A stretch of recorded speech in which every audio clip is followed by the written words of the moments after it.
Kenapa kita sering takut cek saldo sendiri? Pernah nggak kamu sengaja menghindari buka aplikasi mobile banking, padahal kamu tahu seharusnya kamu cek? Rasanya seperti sedang menghindari kebenaran. Kita sadar bahwa kita harus tahu kondisi keuangan kita, tapi tetap saja ada dorongan kuat untuk menundanya.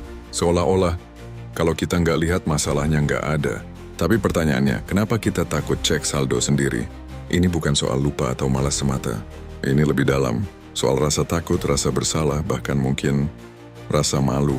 Dalam psikologi, ada istilah yang disebut avoidance. Coping, cara otak kita menghadapi stres, bukan dengan menyelesaikan masalah, tapi dengan menjauhinya. Dan dalam konteks keuangan, menghindari cek saldo adalah bentuk coping yang sangat umum. Kita tahu ada kemungkinan saldonya sedikit, kita tahu mungkin ada tagihan belum dibayar, tapi otak memilih untuk menjauh. Karena melihat saldo sama saja dengan menghadapi kenyataan, dan tidak semua orang siap menghadapi itu. Seringkali ketakutan ini berkaitan erat dengan rasa gagal secara pribadi. Uang, bagi sebagian orang, bukan sekadar alat transaksi. Ia jadi simbol pencapaian harga diri dan kontrol.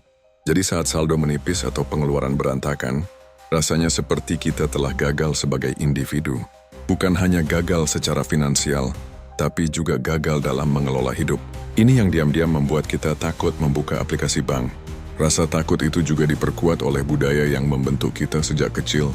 Banyak dari kita tumbuh dalam lingkungan yang jarang membicarakan keuangan secara terbuka. Uang dianggap topik sensitif bahkan tabu. Akibatnya saat kita menghadapi masalah finansial, kita merasa sendirian, canggung, dan tidak tahu harus mulai dari mana. Cek saldo lalu menjadi momen yang sangat rentan.